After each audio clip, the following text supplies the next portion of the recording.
فاصبر لحكم ربك ولا تطع منهم آثما أو كفورا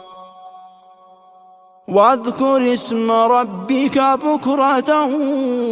وأصيلا ومن الليل فاسجد له وسبحه ليلا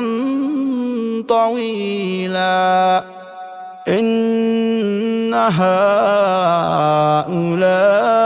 يحبون العاجلة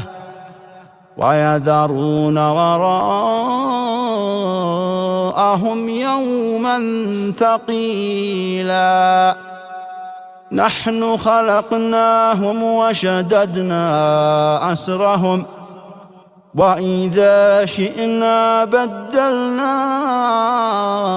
أمثالهم تبديلا